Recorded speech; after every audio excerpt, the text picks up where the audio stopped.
cidade de Blumenau, no ano de 1983. Foi bem no ano de uma enchente grande que teve na cidade. Então isso marcou bastante ali a minha família, né? Eu nasci bem em julho, que foi exatamente o período de enchente. A decisão de fazer medicina foi minha, né? Desde pequeno eu sempre gostei muito de ciências, do modo geral, de biologia. E isso foi se encaminhando, digamos, na escola. E quando chegou mais perto ali de decidir, eu acabei optando por medicina, né? Por esse meu interesse em ciências biológicas, né? Em biologia do modo geral. E desde pequeno, isso é uma coisa que eu peguei da minha mãe, eu sempre gostei muito de desenhar. Essa questão mais visual, assim, eu tenho esse gosto, né, digamos, por formas. E eu acredito que a união daí, né, da ciência com essa questão de eu gostar de arte, digamos assim, né, de desenho, uma coisa mais manual, me levou primeiro para a cirurgia geral e depois para a cirurgia plástica. Eu creio que a mídia, as pessoas tem muito essa visão de arte da cirurgia plástica, mas isso é uma coisa que a gente também logo já vê quando entra na residência, que é um pouquinho diferente, que tem muito mais de medicina e muito mais de ciência do que propriamente de arte em si. Quer dizer, a parte artística ela vai só no final, é só o resultado, mas antes disso eu acho que tem que ter toda essa preocupação médica com a cirurgia, principalmente. Entrar numa faculdade que de certa forma ela tem uma concorrência maior, você já começa a abdicar um pouco ali antes de entrar na faculdade, né? De horários, de tudo para estudar. Isso continua daí na faculdade de medicina, que também tem uma carga horária bastante elevada, uma faculdade integral, então são 6 anos. Depois a gente passa por um outro processo seletivo, também bastante exigente, porque desde a gente está concorrendo só com médicos, né? Que é o processo de entrada na residência. No caso, para você fazer cirurgia plástica, você tem que fazer uma residência de cirurgia geral. Na época que eu fiz, eram 2 anos, atualmente são aproximadamente 3 anos de residência em cirurgia geral. Depois dessa residência, você passa por um novo processo seletivo, também bastante concorrido, para poder entrar na residência de cirurgia plástica, que são mais 3 anos.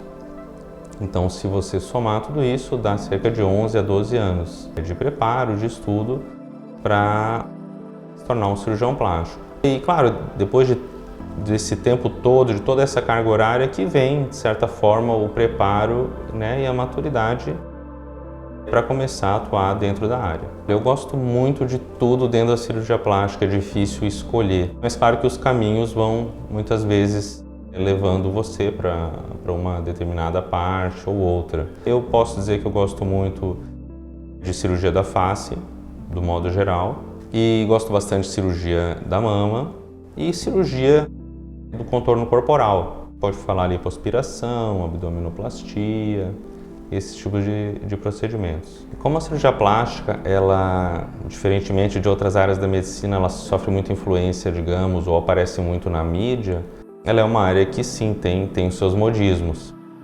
A gente observa isso, às vezes, no tamanho das próteses. Tem períodos onde as pacientes começam a gostar de próteses maiores, depois isso muda e a moda vira próteses pequenas. Alguns procedimentos de lipoaspiração, por exemplo, começam a entrar na moda, como atualmente a lipo HD. Alguns tipos de procedimentos que envolvam preenchimentos também costumam mudar. Atualmente o que está muito em voga é o M-Codes, que é o uso do ácido hialurônico mais profundamente na face, para você moldar, para, enfim, alcançar um efeito lifting. Então, sim, a gente tem que saber lidar com isso, né? Essas perguntas vêm dos pacientes no nosso consultório. A gente também tem que fazer um certo julgamento, porque nem toda pessoa está apta a passar por aquele procedimento, seja ali por uma questão de saúde ou porque não vai ficar bom. Mas sim, isso é uma coisa bastante comum no nosso consultório, essa questão do modismo. Eu acho que a importância de você fazer um procedimento de harmonização facial com uma equipe de médicos que passou por toda essa preparação, antes de ser uma arte, né, a cirurgia plástica ou esses procedimentos estéticos, eles têm uma grande carga de medicina e de ciência. Então o que a gente vê que às vezes acontece é que só é exercitada essa parte da arte, né? Então a pessoa imagina que vai moldar o rosto ou vai poder aplicar uma quantidade aí limitada de preenchimentos, e é onde acontecem esses efeitos adversos. Porque antes de ser o corpo, antes de ele ser uma escultura, ele é um organismo vivo que tem seus limites. Então, para mim, essa é a principal importância de você fazer um procedimento desse com uma equipe preparada. Bom, então a minha entrada na clínica foi porque eu comecei a auxiliar em cirurgias o Dr. Casagrande, que também sempre foi uma referência para mim de médico, de profissional, preocupado com ciência, com medicina e também com cirurgia plástica. Então comecei a auxiliá-los em cirurgia e aí houve o convite para eu atender meus pacientes e os pacientes da própria clínica. Eu atendo aqui na clínica há aproximadamente 6 anos. O que me chama a atenção na Clínica Casagrande é que ela tem uma grande preocupação em sempre buscar não só o que é novo, porque nem sempre o que é novo funciona, nem sempre o que é novidade é algo que dá certo, mas sempre buscar exatamente aquilo que é o que a gente chama de padrão ouro dentro da cirurgia plástica, que são coisas novas, mas principalmente que são coisas que trazem resultados para esses pacientes. Além disso, e é uma coisa que eu posso ver, né, no próprio Dr. Casagrande, ele, claro, tem esse esforço em movimentar a clínica, tem toda essa parte, claro, de marketing, tudo, mas ele tem uma parte muito grande de preocupação com a parte científica. A clínica já tem, por intermédio do Dr. Casagrande, publicações de vários livros dentro desse tema, não só livros para o público leigo, mas livros para os próprios cirurgiões plásticos. Tem uma produção científica grande, tem toda essa preocupação em fazer medicina, em fazer ciência. O que me move é sempre poder dar o meu melhor, né? Poder aliar todo esse tempo de preparo que eu tive, usar todo o tempo ali que eu tenho com o paciente. Eu gosto muito de estar ali presente para ele, para ouvir, né? Porque plástica tem muito disso também.